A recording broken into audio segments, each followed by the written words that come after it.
ദൈവനാമത്തിന് മഹത്വമുണ്ടായിരിക്കട്ടെ.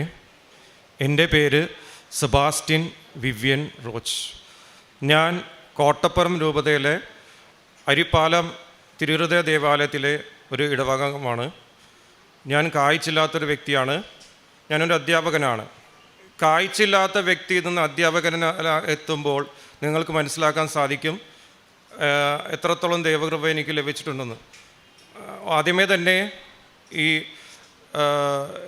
നമ്മുടെ പരിശുദ്ധ അമ്മ പ്രത്യക്ഷപ്പെട്ട ഈ പുണ്യമായ അൽത്താരയിൽ ഈ ബലഹീനരായ ഞങ്ങളെ സാക്ഷ്യം പറയാൻ ഒരവസരം തന്നതിന് പിതാവും പുത്രനും പരിശുദ്ധാത്മാവുമായ ത്രിയേക ദൈവത്തോട് കോടാനുകോടി നന്ദി പറയുന്നു. ഒപ്പം എൻ്റെ ഏറ്റവും പ്രിയപ്പെട്ട കൃപാസന മാതാവിനും കോടാനുകോടി നന്ദി പറയുന്നു. ഞാനിവിടെ ആദ്യമായിട്ട് വരുന്നത് 2025 ജാനുവരി 15 അന്ന് ഞാൻ ഇവിടെ വരുമ്പോൾ വെറുതെ പുറത്തുനിന്ന് പ്രാർത്ഥിച്ച് ഞാൻ തിരുവനന്തപുരത്ത് പോകുന്ന സമയത്ത് എൻ്റെ മമ്മി പറഞ്ഞു ഇവിടെ കൃപാസനമുണ്ട്, നമുക്കൊന്ന് പ്രാർത്ഥിച്ച് പോകാമെന്ന് പറഞ്ഞു. 15 ജാനുവരി കഴിഞ്ഞ വർഷം 15 വന്ന് പ്രാർത്ഥിച്ച് പുറത്തിരുന്ന് പ്രാർത്ഥിച്ച് പോയി. അതിനുശേഷം മമ്മിക്കും എനിക്കൊക്കെ എല്ലാവർക്കും ഒരു ആഗ്രഹം ഉണ്ടായിരുന്നു ഉടമ്പടി എടുക്കുന്നു. അപ്പോൾ അമ്മി എന്നോട് പറഞ്ഞിരുന്നു ഉടമ്പടി എടുക്കണം. അങ്ങനെ ഞാൻ ഓൺലൈൻ ഉടമ്പടി ആദ്യമായിട്ട് മാർച്ച് 9 എടുക്കുന്നത് 2025. ആ ഓൺലൈൻ ഉടമ്പടി എടുക്കുന്ന സമയത്ത് ഞാൻ ഒരുപാട് എന്താ പറയുക പാപാവസ്ഥയിൽ കഴിയുന്ന ഒരു വ്യക്തിയായിരുന്നു. ആദ്യം തന്നെ പറയട്ടെ, ഞാൻ സുഹൃത്തുക്കളായിട്ട് വളരെ ഒക്കേഷണലായിട്ട് മദ്യപിക്കുന്ന ഒരാളായിരുന്നു. പക്ഷേ ഈ ഓൺലൈൻ ഉടമ്പടി മാർച്ച് 9 ഓൺലൈൻ ഉടമ്പടി എടുത്ത ശേഷം അതിനെടുക്കണ മുമ്പ് ഞാൻ മമ്മിനോട് പറഞ്ഞു, മമ്മി ഞാൻ ഇന്ന് മുതൽ ഈ മദ്യപാനം പൂർണ്ണമായിട്ട് ഉപേക്ഷിക്കുകയാണ്. ഞാൻ അങ്ങനെ ആ കണ്ടീഷൻസ് എന്നെക്കൊണ്ട് പാലിക്കാൻ പറ്റുന്നത്രത്തോളം പാലിച്ച് മാർച്ച് 9 ഓൺലൈൻ ഉടമ്പടി എടുത്തു. എന്നാലും ഞങ്ങളുടെ മനസ്സിൽ തീർത്ഥാടക ഉടമ്പടി എടുക്കണമെന്നൊരു ആഗ്രഹം ഉണ്ടായിരുന്നു. ഞാൻ കോഴിക്കോടാണ് വർക്ക് ചെയ്യുന്നത്. അപ്പോൾ അവിടെ ഞങ്ങൾ വിചാരിച്ചു വെക്കേഷന് വന്നിട്ട് ഉടമ്പടി എടുക്കാമെന്ന്. അങ്ങനെ പക്ഷേ എൻ്റെ മനസ്സിലൊരു സംശയം ഉണ്ടായിരുന്നു എന്ന് വെച്ചാൽ ഞാൻ പറഞ്ഞല്ലോ ഞാൻ വളരെ ബലഹീനനായ ഒരു വ്യക്തിയാണ്, മനസ്സുകൊണ്ടും ശരീരം കൊണ്ടും. അപ്പോൾ എൻ്റെ മനസ്സിലൊരു ചിന്ത ഉണ്ടായിരുന്നു വെച്ചാൽ എന്നെപ്പോലത്തെ കാഴ്ചയില്ലാത്ത ആളുകൾക്ക് ഇവിടെ ഉടമ്പടി എടുക്കാൻ പറ്റുമോ എന്നൊരു ചിന്ത എനിക്കുണ്ടായിരുന്നു. അങ്ങനെ എന്നെ ആര് ഹെൽപ്പ് ചെയ്യും അങ്ങനെ വിചാരിച്ചു നിൽക്കുന്ന സമയത്ത് എൻ്റെ അയൽവാസിയായിട്ടുള്ള ഞാൻ പഠിച്ച സ്കൂളിൽ ടീച്ചറായിട്ട് വർക്ക് ചെയ്യുന്ന ജീന ടീച്ചർ ഇങ്ങോട്ട് വന്ന് പറയുകയാണ്, മോനെ ഞാൻ നിന്നെ ഹെൽപ്പ് ചെയ്യാം, ഞാൻ നിൻ്റെ കൂടെ വരാം. അങ്ങനെ ജീന ടീച്ചർ ഇവിടെ ഇരിപ്പുണ്ട്. ടീച്ചർ വളരെ സന്തോഷത്തോടെ എൻ്റെ കൂടെ വന്ന് എനിക്ക് ഉടമ്പടിക്ക് പൂരിപ്പിക്കേണ്ട കാര്യങ്ങളും എല്ലാ കാര്യങ്ങളും ഉടമ്പടി ക്ലാസ് കൂടുന്ന സമയത്ത് അവിടെ എന്നെ സ്റ്റെപ്സ് കയറി കൊണ്ടുപോലും എല്ലാ കാര്യങ്ങളും ടീച്ചറാണ് ചെയ്തത്. അങ്ങനെ ഞാൻ തീർത്ഥാടന ഉടമ്പടി എടുത്തു. ഉടമ്പടി എടുത്ത് 6 നിയമങ്ങൾ എല്ലാവരും ഇരുന്ന പോലെ എഴുതി. അങ്ങനെ ഉടമ്പടിയിലായിരുന്നു. പത്രങ്ങൾ ഞാൻ കൊടുത്തു പോന്നു. അങ്ങനെ ഇരിക്കുന്ന സമയത്ത് എനിക്ക് ആദ്യം ലഭിക്കുന്ന അനുഗ്രഹം, ഞാൻ 3 വർഷമായിട്ട് 3 പ്രാവശ്യം സെറ്റ് എഴുതി. പക്ഷേ സെറ്റ് പരീക്ഷ എനിക്ക് കിട്ടിയില്ല. അങ്ങനെ ഞാൻ ഉടമ്പടിയിലായിരിക്കുന്ന സമയത്ത് 2026 അതായത് ഈ കഴിഞ്ഞ 2026 ഞാൻ സെറ്റ് പരീക്ഷ എഴുതാനായിട്ട് അപേക്ഷ കൊടുത്ത ശേഷം ഞാൻ ഉടമ്പടി പുതുക്കാനായിട്ട് ഇവിടെ വന്നിരുന്നു. അങ്ങനെ പുതുക്കുന്ന സമയത്ത് അച്ഛനെ കണ്ട് അച്ഛൻ്റെ കൈവെപ്പ് ശുശ്രൂഷ ലഭിച്ചു. അച്ഛൻ എനിക്ക് കാശ് രൂപം തന്നു. അത് കഴുത്തിൽ ഇട്ടുകൊണ്ടാണ് ഞാൻ പരീക്ഷയ്ക്ക് പോകുന്നത്. ഞാൻ സത്യം പറഞ്ഞ കാര്യമായിട്ടൊന്നും പഠിച്ചിട്ടുണ്ടായിരുന്നില്ല. വെറും 2 ആഴ്ചത്തെ ഒരു പഠനം മാത്രമേ ഉണ്ടായിരുന്നുള്ളൂ. എനിക്കറിയില്ല എങ്ങനെ എനിക്ക് ലഭിക്കാൻ ഞാൻ പാസ്സാവുമോ എന്നും എനിക്കറിയില്ലായിരുന്നു. അങ്ങനെ ഞാൻ ഫെബ്രുവരി 22 സെറ്റ് പരീക്ഷ എഴുതാൻ പോവുകയാണ്, വളരെ ടെൻഷനോടെ. പക്ഷേ എനിക്കുള്ളൊരു ബലം എന്ന് പറയുന്നത് ഉടമ്പടിയിലാണ്. എൻ്റെ അമ്മ അത് എൻ്റെ ഈശോയിൽ നിന്ന് സാധിച്ചിരുന്ന ഉറച്ച വിശ്വാസം എനിക്കുണ്ട്. അപ്പോൾ അങ്ങനെ ഇരിക്കുന്ന സമയത്ത് ഞാൻ പരീക്ഷ, സെറ്റ് പരീക്ഷ എന്ന് പറയുമ്പോൾ 2 പേപ്പറുണ്ട്.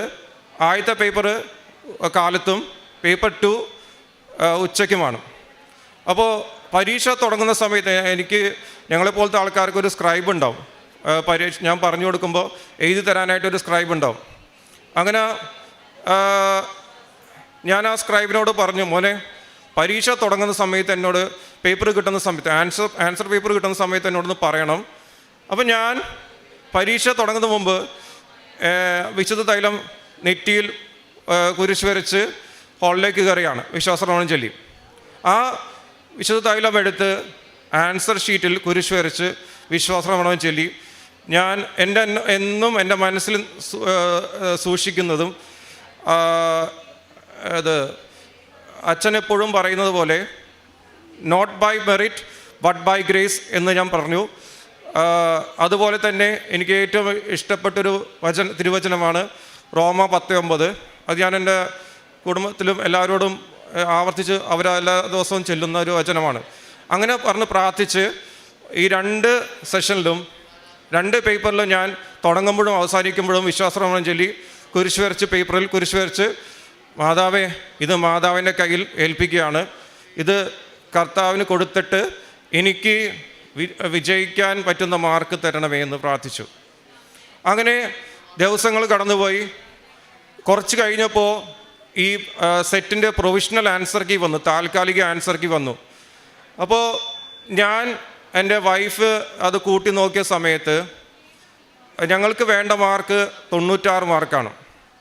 പക്ഷേ എനിക്ക് ആ പ്രൊവിഷണൽ ആൻസർ കീ കൂട്ടി നോക്കിയപ്പോൾ കിട്ടിയ മാർക്ക് വെറും 93 മാർക്കാണുള്ളത്. 3 മാർക്ക് വേണം പാസ്സാവാൻ. അപ്പം ഞാൻ വിചാരിച്ചു തീർന്നു, എനിക്ക് ഇനി അത് ഞാൻ അതിനുമുമ്പ് മാതാവിനോട് പറഞ്ഞിരുന്നു, മാതാവിനറിയാലോ സെറ്റ് പരീക്ഷ എന്ന് പറയുമ്പോൾ എന്നെപ്പോലത്തെ ആൾക്കാർക്ക്, ഞാൻ സെറ്റ് പരീക്ഷ എഴുതാൻ പോയ സമയത്ത് എനിക്ക് സ്ക്രൈബായിട്ട് ഒരു വ്യക്തി വേണം, എന്നെ കൊണ്ടുപോകാനും തിരിച്ചു കൊണ്ടുവരാനും വേറൊരു വ്യക്തി വേണം. അങ്ങനെ 2 പേരും ഓരോ സെറ്റ് പരീക്ഷ എൻ്റെ കൂടെ വരിക. അവർ വളരെ ബുദ്ധിമുട്ടിട്ടും. അപ്പോൾ കർത്താവ് അങ്ങേക്ക് അറിയാമല്ലോ എൻ്റെ ബുദ്ധിമുട്ടുകൾ എല്ലാമെന്ന്. അപ്പം ഞാനങ്ങനെ പറഞ്ഞ് പ്രാർത്ഥിച്ചു. ഞാൻ 3 മാർക്കിന് അവിടെ പോയെന്ന് വിചാരിച്ചെങ്കിൽ എൻ്റെ ഉള്ളിൻ്റെ വിശ്വാസം ഉണ്ടായിരുന്നു, പ്രതീക്ഷയുണ്ടായിരുന്നു. ഞാൻ അങ്ങനെ എൻ്റെ മനസ്സിലൊരു ആഗ്രഹം ഉണ്ടായിരുന്നു, ചൊവ്വാഴ്ച ദിവസം റിസൾട്ട് വരണമേ എന്ന്. അങ്ങനെ ദിവസം കടന്നുപോയി. ഞാനൊരു ദിവസം ഒരു ചൊവ്വാഴ്ച അച്ഛൻ്റെ ധ്യാനം കൂടിക്കഴിഞ്ഞ് ഞാൻ എൻ്റെ സുഹൃത്തിൻ്റെ വീട്ടിലേക്ക് പോയി. തിരിച്ചു വന്ന് രാത്രി ഫോൺ നോക്കുമ്പോഴേക്കും എൻ്റെ മെൻറ്റർ, ഞാനൊരു കോച്ചിങ് സെൻറ്ററിൽ കോച്ചിങ്ങിന് പോയിരുന്നു, എൻ്റെ മെൻറ്റർ എനിക്ക് ഗ്രൂപ്പിൽ മെസ്സേജ് അയച്ചിരിക്കുകയാണ്, റിസൾട്ട് ഔട്ടായിട്ടുണ്ട്, എല്ലാവരും ചെക്ക് ചെയ്യാൻ പറഞ്ഞിട്ട്. ഞാൻ ടെൻഷനും കൊണ്ട് നോക്കിയില്ല. ഞാൻ പിറ്റേ ദിവസം ഉപവാസം എടുത്ത് പ്രാർത്ഥനയിൽ ആയിരുന്നു. എൻ്റെ വൈഫ് നോക്കി 2:30 മണി വരെ ഞാൻ വെയിറ്റ് ചെയ്തു. എന്നിട്ട് നോക്കിയപ്പോൾ എനിക്ക് എന്താണോ എനിക്ക് വിജയിക്കാൻ വേണ്ട മാർക്ക്, ആ മാർക്ക് നൽകി എനിക്ക് ദൈവം അനുഗ്രഹിച്ചു. ഞാൻ ദൈവത്തോട് പറഞ്ഞിരുന്നു എനിക്ക് അധികം മാർക്ക് വേണ്ട, കാരണം അധികം മാർക്ക് കിട്ടിക്കഴിഞ്ഞാൽ എനിക്ക് അഹങ്കാരം ഉണ്ടാവും. അപ്പോൾ കറക്റ്റ് എനിക്ക് എന്താണോ ആവശ്യം ആ മാർക്ക് എനിക്ക് തന്ന് ദൈവം എന്നെ അനുഗ്രഹിച്ചു. അതിന് എൻ്റെ ഈശോയോടും അമ്മ മാതാവിനോടും കോടാനുകൂടി നന്ദി പറയുകയാണ്. ഇനി ഈ വിജയത്തിൻ്റെ വലിപ്പം അറിയുന്നെങ്കിൽ ഈ പ്രാവശ്യം സെറ്റിൻ്റെ വിജയ ശതമാനം 15%. അതിൽ തന്നെ ഇംഗ്ലീഷിൻ്റെ എനിക്ക് അറിയാൻ സാധിച്ചത് 7%. ആ 7%-ൽ വെറും നിസ്സാരനായ എന്നെ എൻ്റെ അമ്മ മാതാവിൻ്റെ മാധ്യസ്ഥ സഹായം വഴി എൻ്റെ ഈശോ ഉയർത്തി. അതിന് ഒരുപാട് നന്ദി ഞാൻ പറയുകയാണ്. പിന്നെ രണ്ടാമത്തെ സാക്ഷ്യമെന്ന് പറയുന്നത്, ഞാൻ 2013 MBA പാസ്ഔട്ടായി.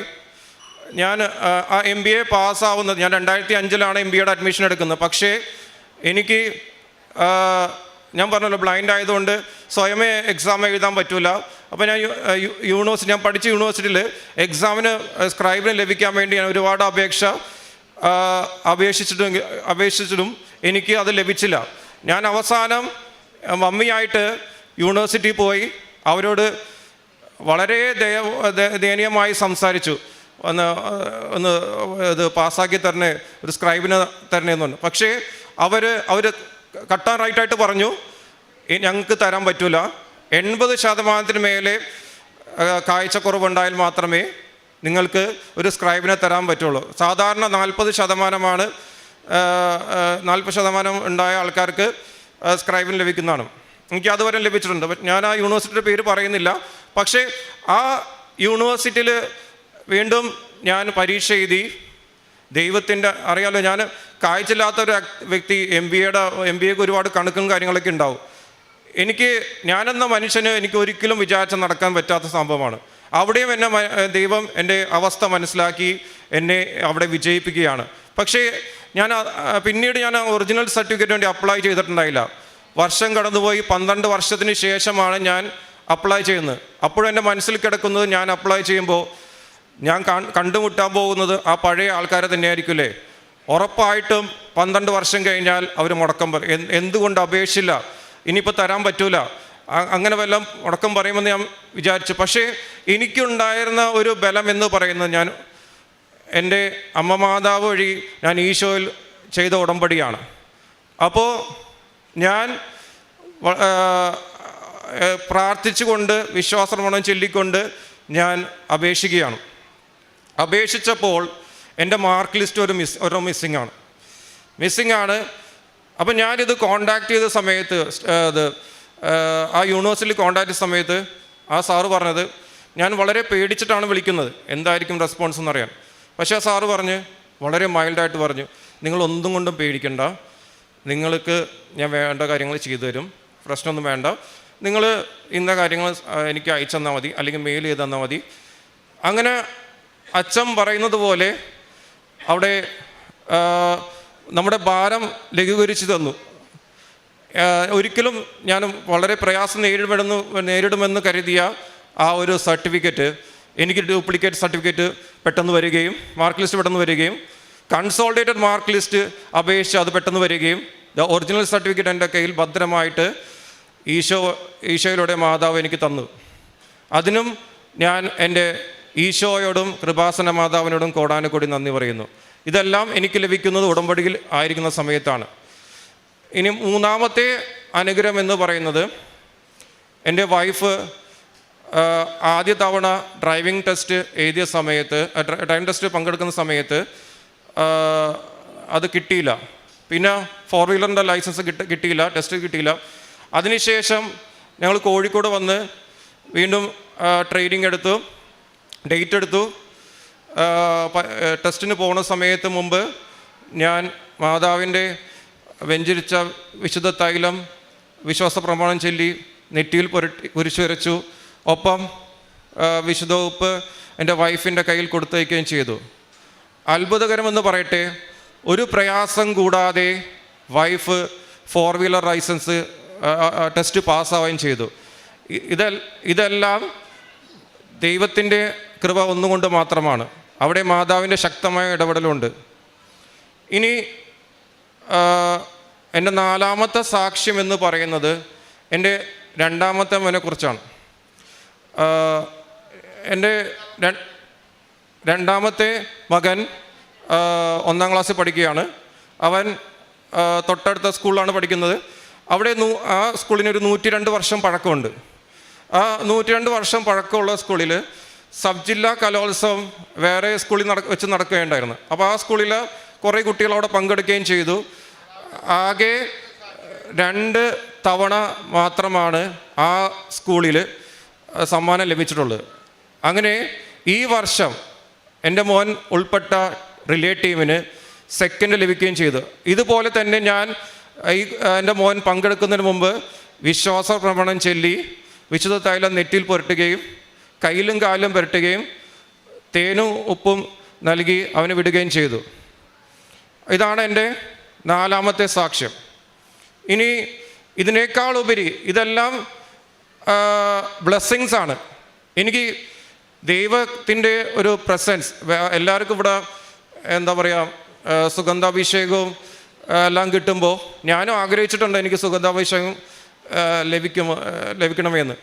പക്ഷേ എനിക്ക് ലഭിക്കാറില്ല. ഞാനിങ്ങനെ മൂക്കൊക്കെ തുറന്നിരിക്കും, എനിക്ക് എപ്പോഴാണ് ലഭിക്കുന്നതെന്നൊക്കെ ഞാൻ ഇടയ്ക്ക് ചോദിക്കും, എനിക്ക് ആർക്കെങ്കിലും കിട്ടുന്നുണ്ടോ എന്നൊക്കെ ചോദിക്കും. അപ്പോൾ പക്ഷേ ഞാൻ ഈ തീർത്ഥാട ഉടമ്പടി എടുക്കുന്ന സമയത്ത് ഞാൻ ബൈബിൾ വായന തുടങ്ങിയ സമയത്ത് പഴയ നിയമത്തിൽ ലേവ്യയുടെ ഒരു പുസ്തകം വായിക്കുന്ന സമയത്ത് ഞാനൊരു ബലഹീനനായ മനുഷ്യനാണെന്ന് പറഞ്ഞല്ലോ. അത് വായിക്കുന്ന സമയത്ത് എനിക്ക് ബലഹീനമായൊരു ചിന്ത എൻ്റെ മനസ്സിലുണ്ടായിരുന്നു. ഞാൻ ഒരു ഭിന്നശേഷിക്കാരനായതുകൊണ്ട് ഒരുപാട് കോംപ്ലക്സ് എനിക്കുണ്ട്. അപ്പോൾ ഞാൻ ഇങ്ങനെ വായിക്കുന്ന സമയത്ത് സാക്ഷ്യ കൂടാരത്തിൽ സ്പർശിക്കുന്നതിൽ വിലക്ക് കൽപ്പിച്ച കുറച്ച് വിഭാഗങ്ങളുണ്ടായിരുന്നു എന്ന് ഞാൻ ബൈബിൾ വായിക്കുന്ന ഓഡിയോ ബൈബിളാണ്, ഞാൻ കേൾക്കുകയാണ് ചെയ്തത്. ആദ്യം ഞാൻ കേൾക്കുകയാണ് ചെയ്തത്. അപ്പോൾ അങ്ങനെ കേട്ടപ്പോൾ എൻ്റെ മനസ്സിലേക്ക് ഞാൻ വളരെ ഷോക്ക്ഡായി. ദൈവമേ, ഇപ്പം ഞങ്ങളൊക്കെ അങ്ങനത്തെ ഒരു ആളുകളാണോ? ആ വിഷമം അതൊരു വലിയ നോമ്പ് സമയത്താണ്. ആ വിഷമം എനിക്ക് മാറ്റിത്തരിക ഉണ്ടായിരുന്നു. അതായത് ഞാൻ നാട്ടിലെത്തുമ്പോഴേക്കും പെസഹ വ്യാഴാഴ്ച കാലുകൾ ശുശ്രൂഷയിൽ അച്ഛൻ അന്ന് തിരഞ്ഞെടുത്തത് 12 ഭിന്നശേഷിക്കാരായിട്ടുള്ള ആൾക്കാരെയാണ്. അപ്പോൾ ഞാൻ തിരിച്ചറിഞ്ഞു ഞങ്ങൾ എങ്ങനെയാണ് ഞങ്ങളെ പരിഗണിക്കുന്നത് എങ്ങനെയാണെന്ന് മനസ്സിലായി. അതിനുശേഷം ഞാനിവിടെ 1ാമത്തെ പുതുക്കൽ വന്നപ്പോൾ മാതാവ് എന്നോട് പറഞ്ഞ്, കർത്താവ് മാത്രമല്ലടാ നിൻ്റെ കൂടെ ഉള്ളത്, ഞാനും ഉണ്ട് എന്ന് പറഞ്ഞ് എനിക്ക് 1ാമത്തെ പുതുക്കൽ എൻ്റെ മാതാവിനും കിട്ടി. അപ്പോൾ എൻ്റെ സംശയത്തിന് അവിടെ നല്ല ആൻസറും കിട്ടി. എനിക്ക് ഇത് മതി, വേറെ സുഗന്ധാഭിഷേകം കിട്ടിയില്ലെങ്കിലും എനിക്ക് ഈ അഭിഷേകം മാത്രം മതി. എൻ്റെ അച്ഛൻ പറയുന്ന പോലെ ഉടമ്പടിയിലെ ഏറ്റവും വലിയൊരു അനുഭവം എന്ന് പറയുന്നത് പ്രസൻസാണ്. ആ പ്രസൻസ് എനിക്ക് ഈ അനുഭവത്തോടെ ലഭിച്ചു. അതിന് ഒത്തിരി ഞാൻ ദൈവത്തോടും എൻ്റെ അമ്മയോടും നന്ദി പറയുകയാണ്. ഇനി ഉടമ്പടിയിൽ ആവുന്നതിന് മുമ്പ് എൻ്റെ പ്രാർത്ഥനാ ജീവിതം ഡിസിപ്ലിൻഡ് ആയിരുന്നില്ല. ഞാൻ പ്രാർത്ഥിക്കും, വ്യക്തിപരമായി പ്രാർത്ഥിക്കും, കൊന്ത ചൊല്ലും. പക്ഷേ കുടുംബ പ്രാർത്ഥനയിൽ ഞങ്ങൾ സ്ഥിരത പാലിച്ചിരുന്നില്ല. കുറേ നാളായിട്ട് കുടുംബ പ്രാർത്ഥന ഉണ്ടായിരുന്നില്ല. കൊറോണ വന്ന ശേഷം ദിവ്യബലിയും ആകെ താറുമാറായി. ഇതെടുത്ത ശേഷം ഞങ്ങളുടെ കുടുംബത്തിൽ ഒരു ദിവസം പോലും കുടുംബ പ്രാർത്ഥന മിസ്സായിട്ടില്ല. പിന്നെ ഞാൻ കുടുംബ പ്രാർത്ഥന ചെറുപ്പമായ സമയത്ത്, കുട്ടിയായ സമയത്തൊക്കെ മുട്ടൂത്തിയൊക്കെയാണ് പ്രാർത്ഥിച്ചത്. പക്ഷേ വലുതായ സമയത്ത് ആ മുട്ടൂത്തൽ മാറി പിന്നെ കസേലിരുന്നായി ഇരുന്ന് പ്രാർത്ഥിക്കാൻ തുടങ്ങി. അപ്പോൾ ഒരു ധ്യാനത്തിൽ ജോസഫ് അച്ഛൻ പറയുകയുണ്ടായി, ഇരുന്ന് പ്രാർത്ഥിക്കുന്നതും കിടന്ന് പ്രാർത്ഥിക്കുന്നതും മുട്ടൂത്തി പ്രാർത്ഥിക്കുന്നതിലും പല അനുഭവങ്ങളുണ്ടെന്ന്. എനിക്കത് എന്നിൽ തിരിച്ചറിവുണ്ടാക്കി. ഞാൻ അതിനുശേഷം കുടുംബ പ്രാർത്ഥന മുട്ടുകുത്തിയാണ് ചെല്ലുന്നത് എല്ലാ ദിവസവും.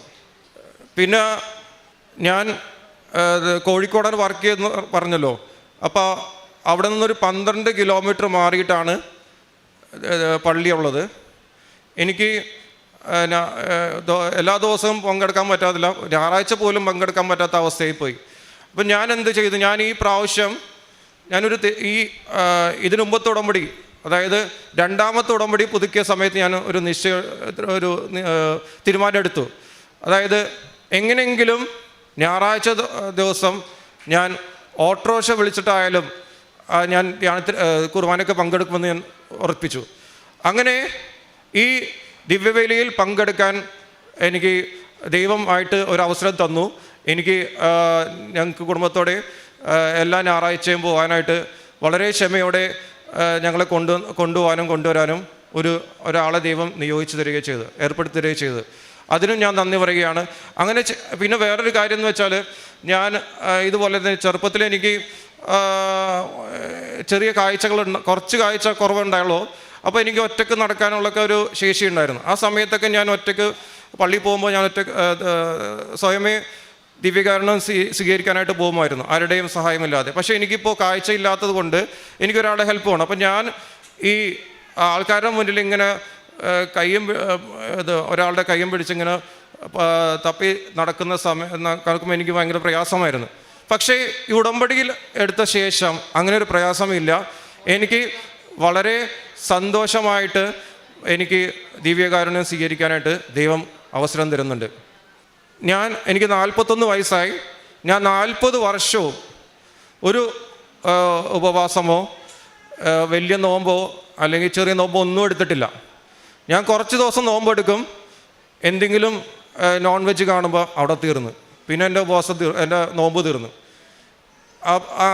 പിന്നെ ഞാൻ ഉടമ്പടിയിലായിരിക്കെയാണ് എനിക്ക് ഇത് എടുക്കാനുള്ളൊരു കൃപ എനിക്ക് ലഭിച്ചത്. ഞാൻ അതിനുശേഷം കഴിഞ്ഞ വർഷം തൊട്ട് ഒരു ഉപവാസം പോലും ഞാൻ മുടക്കിയിട്ടില്ല, ഒരു നോമ്പും മുടക്കിയിട്ടില്ല. ഞാൻ പിന്നെ അച്ഛൻ പറയുന്ന പോലെ ആഴ്ചയിൽ ഉപവസിക്കും, സാധ്യമെങ്കിൽ ചിലപ്പോൾ ആഴ്ചയിൽ 2 ദിവസം ഉപവസിക്കും. അപ്പോൾ ചില ഉപവാസങ്ങൾ ഞാൻ പൊതുവായ മറ്റുള്ളവരുടെ നിയോഗത്തിന് വേണ്ടി കാഴ്ചവെക്കും. അവർക്ക് എന്തെങ്കിലും അവരുടെ നന്മയ്ക്ക് വേണ്ടി പ്രാർത്ഥിച്ചുകൊണ്ട് കാഴ്ചവെക്കും. പിന്നെ ദൈവം ദാനമായി തന്ന ജോലിയാണിത്. ദൈവം ദാനമായി തന്ന ശമ്പളത്തിൻ്റെ ഒരു ചെറിയ അംശം ദൈവം എനിക്ക് വഴിയൊരുക്കി തരുന്നുണ്ട്. ആർക്കാണ് കൊടുക്കേണ്ടത്? ഞാനൊരു മാധ്യമം മാത്രമാണ്. ദൈവം എനിക്ക് കാണിച്ചു തന്ന ആൾക്കാർക്ക് ഞാൻ എൻ്റെ ദൈവം തന്ന ദാനത്തിൽ നിന്നും ഒരു അംശം ഞാൻ കൊടുക്കുന്നു. ഞങ്ങളുടെ കോഴിക്കോട് ഒരു വൃദ്ധമന്ദിരമുണ്ട്. അവിടെ പോയിട്ട് ഞങ്ങൾ അപ്പന്മാരെയും അമ്മമാരെയും പോയി കാണും, പ്രായമുള്ള ആൾക്കാരെ. അവർക്ക് എന്ത് സ്നേഹമാണെന്നറിയോ? നമ്മളവിടെ ചെല്ലുമ്പോൾ നമ്മൾ കുറച്ച് നാൾ വൈകി കഴിഞ്ഞിട്ടുണ്ടെങ്കിൽ അവർ ചോദിക്കും, എന്താ പിറ്റേ പ്രാവശ്യം പോകുമ്പോൾ അവരെന്തുകൊണ്ട് നിങ്ങളെന്താ വരാത്തതെന്ന്. അങ്ങനെ കഴിഞ്ഞ തവണ പോയ സമയത്ത് ഞങ്ങൾ പോയ സമയത്ത് ഒരാൾ ഓടി വന്ന് ഞങ്ങളെ കണ്ടിട്ട് അവിടെ നിന്ന് ഓടി വരെ ചെയ്തു, വളരെ സന്തോഷത്തോടെ. അതൊക്കെ ആ ഒരു കാര്യത്തിൽ, ആ ഒരു പുണ്യപ്രവൃത്തിയെ എന്നെ യോഗ്യനാക്കിയ, എന്നെ ഒരുക്കിയ എൻ്റെ ദൈവത്തോടും അമ്മാതാവിനോടും ഒത്തിരി ഒത്തിരി നന്ദി പറയുകയാണ്. ഇനിയും ഞാൻ ഉടമ്പടിയിൽ തന്നെ ആയിരിക്കുമെന്ന് പ്രോമിസ് ചെയ്യുന്നു. ഈ ലഭിച്ച എല്ലാ അനുഗ്രഹങ്ങൾക്കും ഒത്തിരി അനുഗ്രഹങ്ങളുണ്ട്. ഇതിൽ കൂടെ ഒരു സാക്ഷ്യം ഒരു അനുഭവം പറയാൻ വിട്ടുപോയി. ഞാൻ എൻ്റെ മമ്മിക്ക് വളരെ കടുത്ത ഒരു പനിയുണ്ടായിരുന്നു. ആ സമയത്ത് ഞാൻ വിശുദ്ധ ഉപ്പ് വിശ്വസ്ത്രമണം ചൊല്ലി നാവിൽ വെച്ചു. സെക്കൻഡിനുള്ളിൽ പനി പോയി. മമ്മി പറഞ്ഞത് എന്തത്ഭുതമാണ്, പെട്ടെന്ന് പനി പോയി. അതുപോലെ തന്നെ നിങ്ങളിൽ ചില ആൾക്കാർക്ക് അത് നിസ്സാരമായി തോന്നും. ഞാനിവിടെ സാക്ഷ്യങ്ങൾ കേൾക്കുന്ന സമയത്ത് ഓരോ സാക്ഷ്യവും നമ്മളെ അപ്ഡേറ്റ് ചെയ്തുകൊണ്ടിരിക്കും. അപ്ഡേറ്റ് മാത്രമല്ല, അപ്ഗ്രേഡും ചെയ്തുകൊണ്ടിരിക്കും. ഞാൻ ഒരു സാക്ഷ്യം കേൾക്കുന്ന സമയത്ത് പറഞ്ഞു, ഒരു ചേച്ചിയുടെ വീട്ടിൽ പാമ്പിൻ്റെ ശല്യം ഉണ്ടായ സമയത്ത് വിശുദ്ധ ഉപ്പ് വിശ്വാസപ്രമാണം ചൊല്ലി പ്രയോഗിച്ച ശേഷം ആ പാമ്പിൻ്റെ ശല്യം മാറിയെന്ന് ചേച്ചി അവിടെ സാക്ഷ്യപ്പെടുത്തുകയുണ്ട്. ഞങ്ങളുടെ വീട്ടിൽ ഒരു ദിവസം രാത്രി പറത്തവള എന്ന് ഞങ്ങളോട് പറയുന്നത്, അത് കയറിയപ്പോൾ അത് ഓടിക്കാനായിട്ട് എനിക്കും ബാക്കി ആർക്കൊന്നും സാധിക്കുന്നില്ല. എവിടെ പോയെന്ന് എവിടെയും കാണുന്നില്ല. അപ്പം ഞാൻ എൻ്റെ മനസ്സിൽ ഓടി വന്നു, അമ്മ മാതാവിൻ്റെ ആ വിശുദ്ധ ഉപ്പ് വിശ്വാസപ്രമാണം ചൊല്ലി പ്രയോഗിക്കാമെന്ന്. ഞാൻ പ്രയോഗിച്ചു കൊണ്ട് അമ്മ മാതാവിനോട് പറഞ്ഞു, അമ്മേ ഈ തവള ഏതിലൂടെയാണ് കയറിയത്, അതിലൂടെ തന്നെ അമ്മ ഒന്ന് പുറത്താക്കണേ. അത്ഭുതം എന്ന് പറയട്ടെ, പിന്നെ അങ്ങനെ ഒരു ശല്യം അവിടെ ഉണ്ടായിട്ടില്ല. അപ്പോൾ ഇത്രയുമാണ് എൻ്റെ സാക്ഷ്യങ്ങൾ. എൻ്റെ എളിയ സാക്ഷ്യം ദൈവസന്നിധിയിൽ ഞാൻ സമർപ്പിക്കുകയാണ്.